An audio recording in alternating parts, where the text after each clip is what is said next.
Welcome to educator ब। कैसे हैं आप सब स्टूडेंट्स? आई होप आप सब अच्छे होंगे। आज की इस वीडियो में हम डिस्कस करने वाले हैं बैलेनोग्लोसस के बारे में। बैलेनोग्लोसस का सिस्टमैटिक पोजीशन, उसका हैबिटेट और उसकी एक्सटर्नल मॉर्फोलॉजी को आज की इस वीडियो में हम कंप्लीट डिस्कस करेंगे।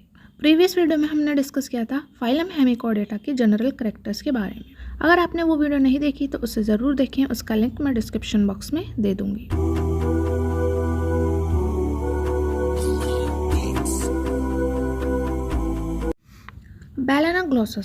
बैलेनोग्लोसस को कॉमनली हम एक्रोन वॉर्म से या टंग वॉर्म से भी जानते हैं। क्यों कहते हैं? क्योंकि जो इसका अपर पार्ट होता है, जो ऊपर वाला रीजन होता है, ये हम देख सकते हैं, ये जो वाला रीजन है, ये वाला पार्ट है, वो कैसा दिखता है? हमें एक्रोन शेप्ड का दिखता है या टंग जैसा हमें दिखता है। जैसे टंग होती है ना, उस तरह से दिखता है। इसी वजह से हम इस बैलेनोग्लोसस को टंग वॉर्म या एक्रोन वॉर्म से भी जानते हैं।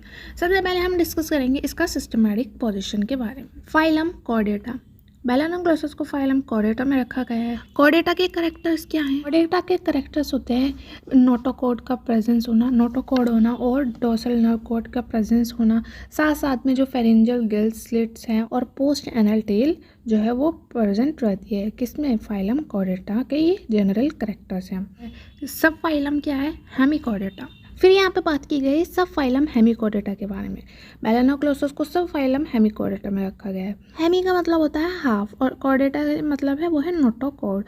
इसकी पूरी बॉडी में नोटोकॉर्ड नहीं प्रेजेंट रहेगी, सिर्फ अपर जो पार्ट हो वहाँ पे जो है नोटोकॉर्ड प्रेजेंट होती है। इसी वजह से इसको हम सब फाइलम हेमिकॉर्डेटा में रखते हैं। सब फाइलम हेमिकॉर्डेटा किसके अंदर ही आ जाता है? फाइलम कॉर्डेटा के अंदर ही आ जाता है। क्लास है एंट्रियोपनिस्टा, फैमिली है टिकोडेरिडी और जो जीनस है वो है बैलेनोग्लोसस। अब हम डिस्कस कर लेते हैं बैलेनोग्लोसस के हैबिट एंड हैबिटेट के बारे में कि जो बैलेनोग्लोसस है उसका हैबिट क्या है, वो क्या हैबिटेट शो करता है, कहाँ पर रहता है।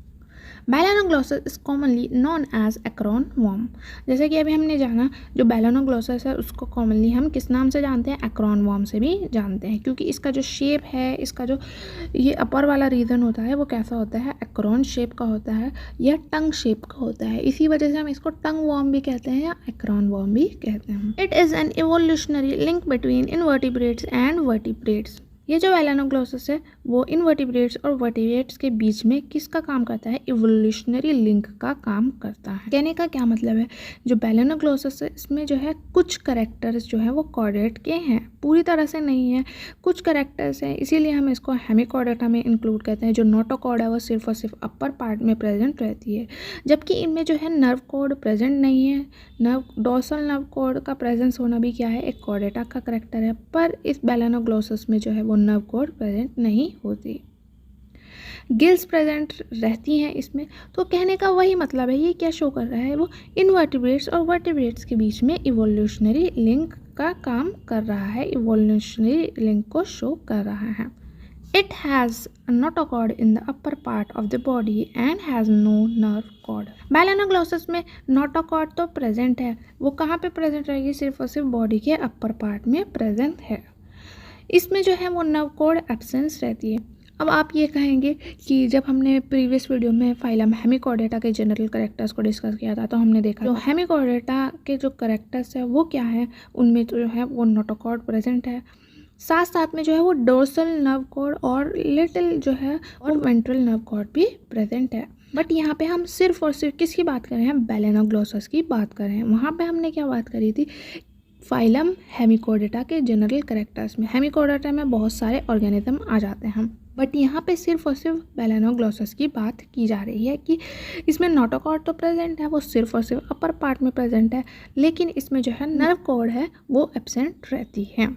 यही अगर हम बात करें गिल्स के बारे में, जो बैलेनोग्लोसस है उसमें गिल्स प्रेजेंट रहती है। आई होप आपको ये समझ में आ गया हो मैं क्या समझाना चाह रही हूँ, आप इसमें बिल्कुल भी कंफ्यूज नहीं होंगे। Balanoglossus is a burrowing and exclusively marine animal. It is found in shallow waters. Balanoglossus हमें कहाँ पे देखने को मिलता है? मैराइन वाटर में देखने को मिलता है। सिर्फ और सिर्फ, एक्सक्लूसिवली कहने का मतलब है केवल, सिर्फ और सिर्फ मैराइन वाटर में हमें देखने को मिलते हैं। मतलब मैराइन वाटर कहने का मतलब है सी वाटर, जहाँ पे सॉल्ट की क्वांटिटी ज़्यादा होती है।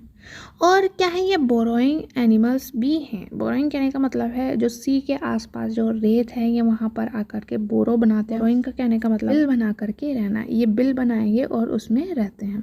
ये जो बैलेनोग्लोसस है वो शैलो वाटर्स में हमें पाए जाते हैं।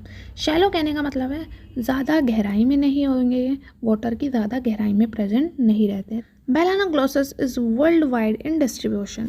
It is living in U shaped burrows excavated in the sandy bottom. Balanoglossus है वो वर्ल्ड वाइड डिस्ट्रीब्यूशन को शो करते हैं। कहने का मतलब है हमें वर्ल्ड में हर जगह देखने को मिलते हैं, पाए जाते हैं। ये जो बैलेनोग्लोसस है ये कहाँ पे रहते हैं? ये यू शेप्ड की बोरोस में रहते हैं। ये अपनी ये जो बोरोस है वो कहाँ पे बनाते हैं? वो सैंडी बॉटम में बनाते हैं। वहाँ जो सैंड होती है ना, किनारे वाली जो सैंड है वहाँ पे डिग करते हैं, खोदते हैं और वहाँ पे बोरो बनाते हैं। किस शेप की? यू शेप्ड की। हम देख सकते हैं यहाँ पे क्या कर रखा है इसने, बैलेनोग्लोसस ने यू शेप्ड की बोरो बना रखी है। The burrows are open at both end. In its burrow, Melanoglossus lie in a twisted condition, but its interior and posterior extremities are straight. ये जो बोरो है वो दोनों एंड पे ओपन होती है। हम देख सकते हैं ये यू शेप्ड की हमें बोरो देखने को मिल रही है, जो कि किसने बनाई? बैलेनोग्लोसस ने बनाई। कहाँ पे? सैंडी बॉटम पर। ये हम देख सकते हैं ये जो यू शेप्ड की बोरो है ये दोनों तरफ से ओपन हो रही है। यहाँ से भी ओपन हो रही है और यहाँ से भी ओपन हो रही है। इस बोरो में यहाँ पे हम देख सकते हैं ये बैलेनोग्लोसस प्रेजेंट है। किस तरह से है ये? यहाँ पर किस तरह से ट्विस्टेड कंडीशन में ये प्रेजेंट है, जबकि इसका जो इंटीरियर ये वाला और जो पोस्टीरियर पोजीशन है या पोस्टीरियर पार्ट है या एक्सट्रीमिटीज़ कहने का मतलब है हाथ पैर, पर इसका तो हाथ पैर नहीं है। कहने का मतलब है ये जो इंटीरियर वाला और जो पोस्टीरियर वाला रीजन हो ये तो स्ट्रेट रहते हैं, बट ये जो वाला रीजन होता है ये कैसा होता है? ट्विस्टेड होता है। यहाँ हम देख सकते हैं इन ये जो दो ओपनिंग है ये इंटीरियर एंड है, ये पोस्टीरियर एंड है, ठीक है ना। इसके साथ साथ हम यहाँ पे देख सकते हैं एक और ओपनिंग प्रेजेंट है जिसे हम क्या कह रहे हैं? एसेसरी इंटीरियर ओपनिंग कह रही है। ये जो है वो कब यूज़ करता है? जब कोई डेंजरस कंडीशन आ जाती है या कुछ ऐसे कंडीशन आ जाते हैं जहाँ पे इसको यहाँ से रास्ता न मिल करके यहाँ से ए निकल जाता है, जब कोई इसका प्रे आता है उससे बचने के लिए। अब हम डिस्कस कर लेते हैं एक्सटर्नल मॉर्फोलॉजी ऑफ बैलेनोग्लोसस।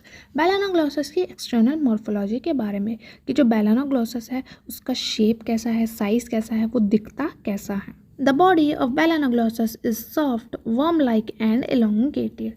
बैलेनोग्लोसस की जो बॉडी है वो सॉफ्ट होती है, वॉर्म लाइक होती है। वॉर्म लाइक कहने का मतलब कीड़े जैसी होती है। यहाँ हम देख सकते हैं जैसे कीड़ा होता है ना, उस तरह से हमें दिख रही है। इलोंगेटेड होती है, लंबी होती है। The body surface is uniformly ciliated and is covered with mucus. इसकी बॉडी का जो सरफेस है वो कैसा होता है? यूनिफॉर्मली सिलिएटेड होता है और म्यूकस से कवर्ड रहता है। The length of animal varies from 2 centimetre to 2.5 metre. The body is bilaterally symmetrical. अब यहाँ पे इसकी लेंथ की बात की गई है। इसकी जो लेंथ है वो कितनी हो सकती है? 2 सेंटीमीटर से लेकर के 2.5 मीटर तक हो सकती है। यहाँ पे बताया गया है कि जो बैलेनोग्लोसस की गैगस स्पीशीज़ है उसका जो लेंथ है वो कितना होता है? 2.5 मीटर होता है। अब ये जो बैलेनोग्लोसस है वो बाइलेटरली सिमेट्री को शो करता है। कहने का मतलब है अगर हम इसकी बॉडी को सिंगल प्लेन से यहाँ इससे कट करेंगे तो जो इसकी बॉडी है वो 2 इक्वल पार्ट्स में कट हो जाएगी। हम देख सकते हैं ये 2 इक्वल पार्ट्स में कट हो गई। तो यही क्या कहला रही है? बाइलेटरली सिमेट्री कहला रही है। सिमेट्री के बारे में हमने एक सेपरेट वीडियो में अच्छे से डिस्कस कर रखा है, जहाँ हमने डिस्कस किया था सिमेट्री किसे कहते हैं और सिमेट्री कितने टाइप्स की होती है। वो वीडियो आप ज़रूर चेकआउट करें, उसका लिंक मैं डिस्क्रिप्शन बॉक्स में दे दूँगी। Different species of Balanoglossus will show different colours. They may be light brown और येलो और लाइट रेड इन कलर। अब जो बैलेनोग्लोसस की जो स्पीशीज़ हैं, अलग अलग जो स्पीशीज़ है वो अलग अलग जो है कलर शो करती हैं। यहाँ पे बताया गया है कि कुछ स्पीशीज़ ऐसी हो सकती हैं जिनका जो कलर है वो कैसा होता है? लाइट ब्राउन हो सकता है, येलो हो सकता है या लाइट रेड होता है। The body is divided into 3 parts: proboscis, collar and trunk. Balanoglossus की जो बॉडी है वो 3 पार्ट्स में डिवाइड रहती है। वो कौन कौन से पार्ट है? वो है प्रोबोसिस, कॉलर और ट्रंक। यहाँ पे देख सकते हैं, यहाँ पे बैलेनोग्लोसस का स्ट्रक्चर दिखाया गया है। इसकी जो बॉडी है वो 3 पार्ट्स में डिवाइड होती है। ये जो सबसे अपर वाला पार्ट है इसे प्रोबोसिस कह रहे हैं। फिर उसके नीचे जो पार्ट है वो है कॉलर। फिर ये जो सारा का सारा नीचे वाला जो पूरा रीजन है यहाँ तक, ये क्या कहलाता है? ट्रंक कहलाता है। तो चलिए एक एक करके हम इन सभी को डिस्कस करते हैं। फर्स्ट है वो है proboscis. It is the anterior part of the body and is either rounded or conical in shape. ये जो प्रोबोसिस होता है वो बैलेनोग्लोसस की बॉडी का एंटीरियर पार्ट है। जो सबसे ऊपर वाला जो रीजन है वही क्या है, प्रोबोसिस है। ये या तो हमें राउंडेड देखने को मिलेगा या कॉनिकल देखने को मिलता है। यहाँ हम देख सकते हैं ये जो है बैलेनोग्लोसस का एंटीरियर पार्ट है जिसे ही प्रोबोसिस कह रहे हैं। ये हमें राउंडेड भी, ये थोड़ा सा राउंडेड है या नीचे से ऊपर से कैसा है, कॉनिकल है। यहाँ हम कह सकते हैं कि हमें टंग शेप देखने को मिलता है। The proboscis is hollow and has thick muscular walls. It encloses a coelomic cavity called proboscis coelom. Its cavity opened to the outside by means of small opening called the proboscis pore. अब ये जो proboscis है ये कैसा होता है, होलो होता है। होलो कहने का मतलब है खोखला होता है।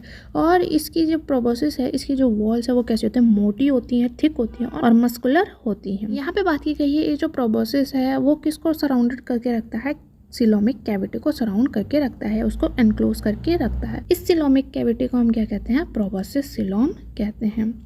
ये जो प्रोबोसिस सिलोम है इसकी जो कैविटी है वो बाहर की तरफ ओपन होती है, किसके थ्रू, एक छोटी सी ओपनिंग के थ्रू। इस ओपनिंग को हम क्या कहते हैं, प्रोबोसिस पोर कहते हैं। In proboscis stomochord, buccal diverticulum, heart, pericardium and glomerulus are present. अब ये जो प्रोबोसिस है इसमें कौन कौन से स्ट्रक्चर प्रेजेंट है, इसमें स्टोमाकोड प्रेजेंट रहती है जिसे हम बक्कल डाइवर्टिकुलम भी कहते हैं, हार्ट भी इसमें प्रेजेंट होता है, साथ साथ में पेरिकार्डियम और ग्लोमेरुलस भी इसमें प्रेजेंट रहता है। यहाँ पे इस इमेज पे हम देख सकते हैं यहाँ पे प्रोबोसिस का ट्रांसफर सेक्शन दिखाया गया है। यहाँ हम देख सकते हैं ये क्या है, ये प्रोबोसिस सिलोम है जो कि क्या है, इसकी सिलोमिक कैविटी है। यहाँ हम देख सकते हैं इसमें हार्ट वेसिकल प्रेजेंट है, साथ साथ में बक्कल डाइवर्टिकुलम जिसे हम स्टोमाकोड कहते हैं वो भी यहाँ पे प्रोबोसिस में प्रेजेंट है। यहाँ पे और अगर हम देखें यहाँ पे क्या प्रेजेंट है, ग्लोमेरुलस भी जो है वो प्रोबोसिस में प्रेजेंट है। ये इसकी बेसमेंट मेम्ब्रेन है, ये कनेक्टिव टिश्यू को यहाँ पे दिखाया गया है, ये नर्वस लेयर है और ये क्या है, इसकी प्रोबोसिस की एपिडर्मिस है। तो ये जो है ये प्रोबोसिस का ट्रांसफर सेक्शन दिखाया गया है। ये हमने डिस्कस किया प्रोबोसिस वाले रीजन के बारे में। अब हम डिस्कस करेंगे कॉलर वाले रीजन के बारे में। It is middle part of the body, posterior to the proboscis and anterior to the trunk. It is short and thick belt like. जो बैलेनोग्लोसस का ये मिडल वाला रीजन है ये क्या कहलाता है, कॉलर वाला रीजन कहलाता है। या हम कह सकते हैं जो प्रोबोसिस के पीछे, ये प्रोबोसिस के नीचे ये प्रेजेंट है और ये जो ट्रंक है इसका ये एंटीरियर वाला पार्ट क्या कहला रहा है, वो कॉलर कहला रहा है। या हम कह सकते हैं प्रोबोसिस और ट्रंक के बीच में जो पार्ट प्रेजेंट रहता है उसे ही हम कॉलर कहते हैं। ये कैसा होता है, शॉर्ट होता है और बेल्ट लाइक होता है। शॉर्ट कहने का मतलब है छोटा होता है और जैसी बेल्ट होती है ना उस तरह से हमें इसका स्ट्रक्चर देखने को मिलता है। The anterior funnel-like part of collar that encircles the proboscis top is called collarate. Collar का जो एंटीरियर फनल जैसा पार्ट है वो किसको एंसर्कल करके रखता है, किसको घेरे रखता है, वो प्रोबोसिस टॉप को घेरे रखता है, जिसे हम क्या कह रहे हैं, कॉलरेट कह रहे हैं। Ventrally below the proboscis stalk, the collarate encloses the mouth. It is a permanent opening. Proboscis stalk के नीचे जो collarate है वो किसको घेरे हुए है, वो माउथ को घेरे हुए है। माउथ क्या है, एक परमानेंट ओपनिंग है। परमानेंट ओपनिंग कहने का मतलब है हमेशा प्रेजेंट रहेगा। ऐसा नहीं है जब उसे खाना खाना होता है जब ही माउथ आएगा वरना गायब है, ऐसा नहीं है। जो माउथ है वो हमेशा प्रेजेंट रहता है, एक परमानेंट ओपनिंग है। The collar is also muscular and possesses two coelomic cavities. The right and left coelomic cavities are separated from one another by dorsal and ventral mesenteries. अब जो कॉलर है वो भी कैसा होता है, मस्कुलर होता है। इसकी जो वॉल है वो भी कैसी है, मस्कुलर है और इसमें दो सिलोमिक कैविटीज़ प्रेजेंट रहती है। वो कौन कौन सी कैविटी है, वो है राइट सिलोमिक कैविटी और लेफ्ट सिलोमिक कैविटी। और ये दोनों की दोनों सिलोमिक कैविटीज़ जो है राइट और लेफ्ट सिलोमिक कैविटीज़ वो एक दूसरे से किससे अलग रहती हैं, वो डोर्सल और वेंट्रल मेसेंट्रीज से सेपरेट रहती है। The collar coelom opens by a pair of collar pores into the first pair of branchial sac. अभी हमने देखा कि जो कॉलर वाला रीजन है उसमें दो सिलोमिक कैविटीज़ हैं। इस सिलोमिक कैविटी को हम क्या कहेंगे, कॉलर सिलोम कहेंगे। अब ये जो कॉलर सिलोम है वो एक पेयर कॉलर पोर्स के थ्रू कहाँ पे ओपन हो रही है, ब्रैंकियल सैक के फर्स्ट पेयर में ओपन होती है। ये हमने डिस्कस किया बैलेनोग्लोसस के कॉलर वाले रीजन के बारे में। अब हम डिस्कस कर लेते हैं बैलेनोग्लोसस के सबसे लास्ट वाला रीजन, सबसे एंड वाला रीजन, जिसे हम क्या कहते हैं, ट्रंक कहते हैं। It is the posterior and largest part of the body. It is somewhat flat and annulated on the surface. ये जो पोस्टीरियर वाला रीजन कहलाता है यही क्या है, ट्रंक है। ये सबसे लार्जेस्ट पार्ट है इन दोनों के कंपैरिजन, किसके, प्रोबोसिस और कॉलर के कंपैरिजन। ये कैसा है, ये लार्ज है। ये हमें फ्लैट देखने को मिलता है, चपटा देखने को मिलता है, और सरफेस से ये कैसा होता है, एनुलेटेड होता है। The trunk is divisible into 3 region, an anterior branchiogenital region, a middle hepatic region and a posterior abdominal region। अब ये जो ट्रंक है ये 3 रीजन में डिवाइड रहती है। वो 3 रीजन कौन कौन से हैं? जो एंटीरियर वाला रीजन होता है उसे हम क्या कहते हैं, एंटीरियर ब्रैंकियोजेनिटल रीजन कहते हैं। मिडल वाला जो है उसे मिडल हेपेटिक रीजन कह रहे हैं, और जो सबसे लास्ट वाला, जो सबसे पोस्टीरियर में जो रीजन है वो है पोस्टीरियर एब्डोमिनल रीजन कहला रहा है। तो इन सभी रीजन को भी हम एक एक करके डिस्कस कर लेते हैं। फर्स्ट है वो है ब्रैंकियोजेनिटल रीजन।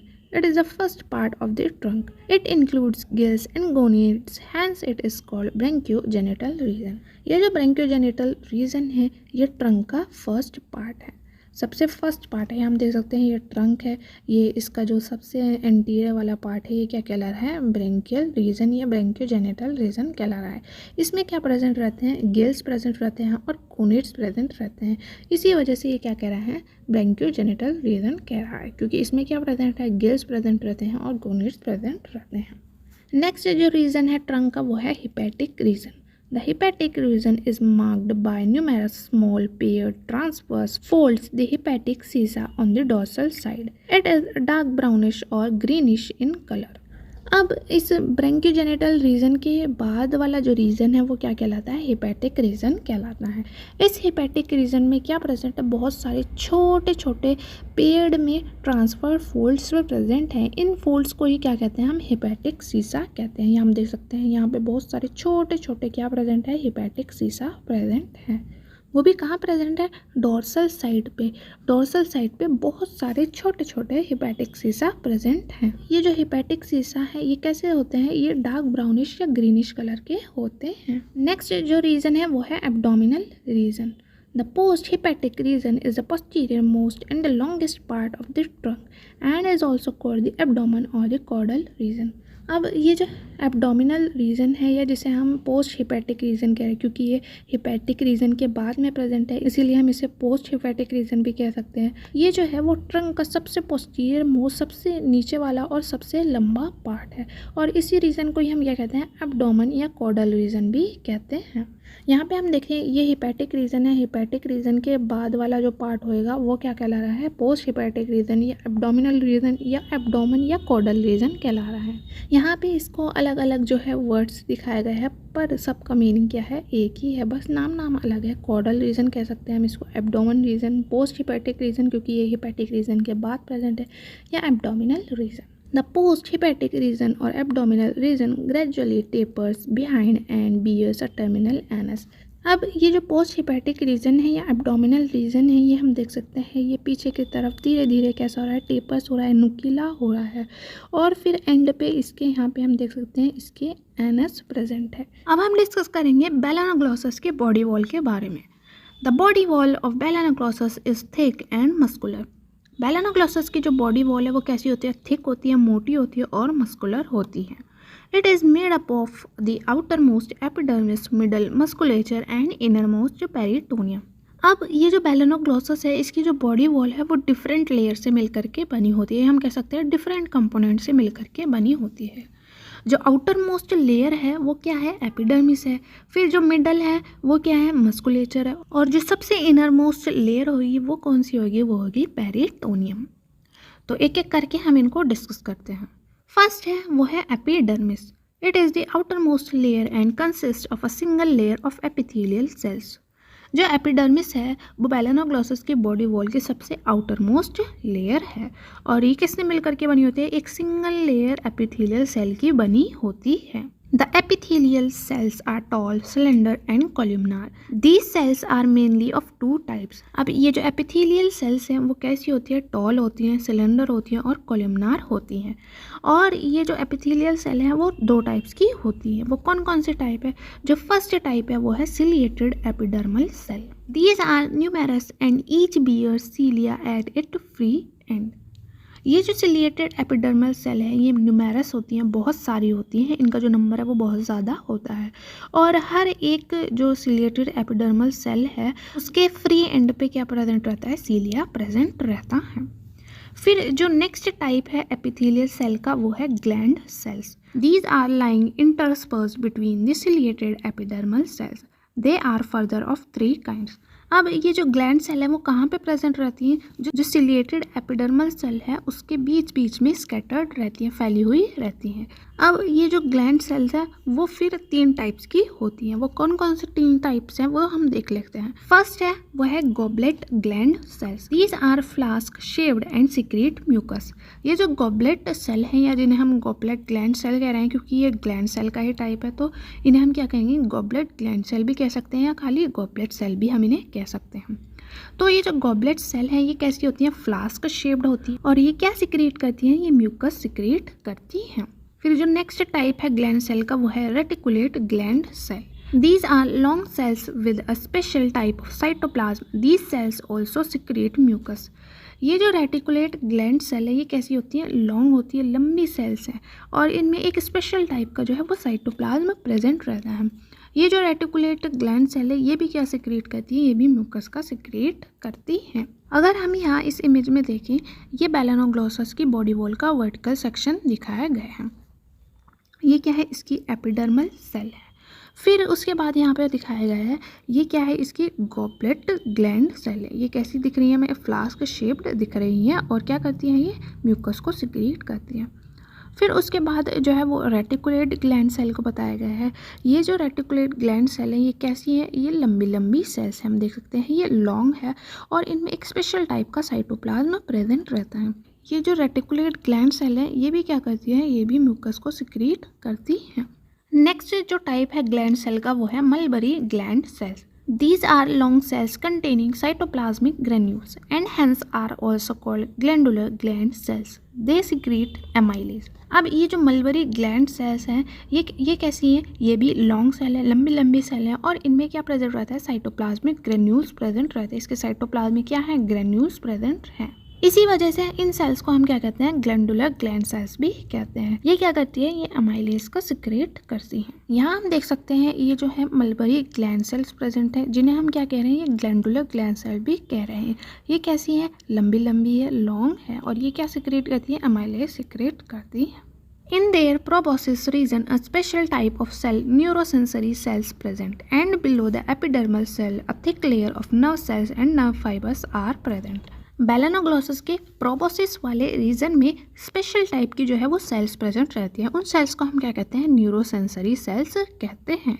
फिर यहाँ पे बात की गई है कि जो बेलेनोग्लोसस है उसकी बॉडी वॉल की जो एपिडर्मल सेल है उसके नीचे, उसके बिलो क्या प्रेजेंट है, एक थिक लेयर नर्व सेल्स की और नर्व फाइबर्स की प्रेजेंट है। यहाँ हम देख सकते हैं ये जो एपिडर्मल सेल है इसके नीचे ही यहाँ पे हम देख सकते हैं ये क्या है, ये इसके नीचे ही एक थिक लेयर किसकी प्रेजेंट है, नर्व सेल्स की प्रेजेंट है और नर्व फाइबर्स प्रेजेंट है। Below the thick nerve cells and nerve fibers layer, a basement membrane is present on which all epidermal cells are arranged. अब ये जो नर्व सेल्स हैं और जो नर्व फाइबर्स हैं इनके नीचे ही हम देख सकते हैं ये नर्व फाइबर्स है और ये क्या है, नर्व सेल्स है। इसके नीचे ही ये क्या प्रेजेंट है, ये बेसमेंट मेम्ब्रेन प्रेजेंट है। हम देख सकते हैं यहाँ नीचे की तरफ क्या है, बेसमेंट मेम्ब्रेन प्रेजेंट है। इसी बेसमेंट मेम्ब्रेन के ऊपर ये जो एपिडर्मल सेल्स हैं वो सारी की सारी अरेंज्ड हैं। Basement membrane act as support for both the epidermal cells and muscular tissue below the basement membrane.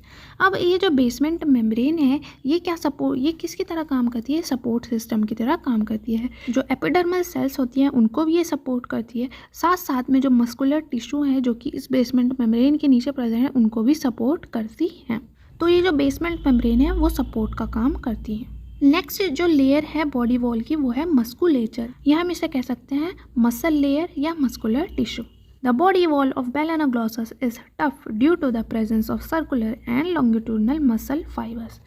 अब जो बेलेनोग्लोसस है उसकी जो बॉडी वॉल है वो कैसी होती है, टफ होती है। क्यों होती है वो टफ, क्योंकि उसकी बॉडी वॉल में क्या प्रेजेंट है, सर्कुलर और लॉन्गिट्यूडनल मसल फाइबर्स प्रेजेंट है। इन्हीं के प्रेजेंस की वजह से जो बेलेनोग्लोसस है उसकी बॉडी वॉल जो है वो टफ होती है। The muscle layer is present below the basement membrane. अब ये जो मसल लेयर है वो कहाँ पे प्रेजेंट रहती है? बेसमेंट मेम्ब्रेन के नीचे प्रेजेंट रहती है। ये हमने देखा, ये क्या है? ये बेसमेंट मेम्ब्रेन है, इसके नीचे क्या प्रेजेंट रहेगी? मसल लेयर प्रेजेंट रहेगी, क्योंकि ये जो बेसमेंट मेम्ब्रेन है वो दोनों को सपोर्ट करने का काम कर रही है। किसको? एपिडर्मल जो सेल्स हैं उनको भी, और साथ साथ में जो मस्कुलर टिश्यू है या मस्कुलेचर है या मसल लेयर है उसको भी सपोर्ट करने का काम कर रही है, जो कि इसके नीचे प्रेजेंट है। सबसे इनरमोस्ट जो लेयर है बॉडी वॉल की वो है peritoneum. It is the innermost layer of body wall and found just beneath the musculature. It is also called the coelomic epithelium. अब ये जो पेरिटोनियम है ये मेलानोग्लोसस की बॉडी वॉल की सबसे इनरमोस्ट लेयर है। सबसे अंदर की तरफ जो लेयर होगी वही क्या है? वही पेरिटोनियम है। ये कहाँ पे प्रेजेंट है? ये मस्कुलेचर के बिल्कुल नीचे की तरफ, बिल्कुल पीछे इसके प्रेजेंट है। पेरिटोनियम को हम क्या कहते हैं? सिलोमिक एपिथेलियम भी कहते हैं। तो ये हमने डिस्कस किया जो मेलानोग्लोसस है उसकी बॉडी वॉल कितने लेयर से मिलकर के बनी है, उन तीनों के बारे में। अब हम डिस्कस कर लेते हैं फंक्शंस ऑफ बॉडी वॉल। अब जो बॉडी वॉल है उसका काम क्या है? It protects the tender internal organs from mechanical injuries. अब ये जो बॉडी वॉल है वो क्या करती है? इंटरनल ऑर्गन्स है उनको मैकेनिकल इंजरीज से प्रोटेक्ट करती है। The mucus secreted by gland cells adhere to sand particles of burrow formed by the animal. जो बॉडी वॉल में ग्लैंड सेल्स प्रेजेंट थी वो क्या करती है? म्यूकस का सिक्रेट करती है। अब ये जो म्यूकस सिक्रेट हुआ वो क्या करता है? वो सैंड पार्टिकल्स को एडहेयर करने का काम करता है, उसको जोड़े रखने का काम करता है, क्योंकि जो मेलानोग्लोसस है वो बिल बना करके रहता है, बोरों में रहता है। तो जब वो अपनी बोरो बनाता है तो जो म्यूकस है वो उसको सैंड पार्टिकल्स को एडहेयर करने का काम करती है, जोड़ने का काम करती है। Neurosensory cells receive and transmit this stimulus. अब जो बॉडी वॉल में न्यूरोसेंसरी सेल्स हैं वो क्या करती हैं? वो सिग्नल को या स्टिमुलाई को रिसीव करती हैं और उसको आगे ट्रांसमिट करती हैं, आगे भेजती हैं, जिससे कि जो है वो एक्शन ले लिया जाता है। Musculature helps in locomotion. अब जो मस्कुलेचर है जिसे हम मसल लेयर कहते हैं वो क्या करती है? वो मेलानोग्लोसस को लोकोमोशन में हेल्प करती है, उसको चलने में हेल्प करती है। तो गाइज आज की इस वीडियो में इतना ही। नेक्स्ट वीडियो में हम डिस्कस करेंगे मेलानोग्लोसस के डाइजेस्टिव सिस्टम के बारे में। आई होप आपको वीडियो अच्छी लगी होगी। अगर आपको वीडियो अच्छी लगी तो इसे थम्स अप ज़रूर दें और अपने दोस्तों के साथ इस वीडियो को ज़रूर शेयर करें। और अगर आप चैनल पर पहली बार आए हैं तो चैनल को सब्सक्राइब करें और बेल के आइकन को ज़रूर प्रेस करें, जिससे भी कोई भी नई वीडियो मैं अपलोड करूँ तो उसका नोटिफिकेशन सबसे पहले आपको मिल सके। तो तब तक के लिए study well, success well, take care.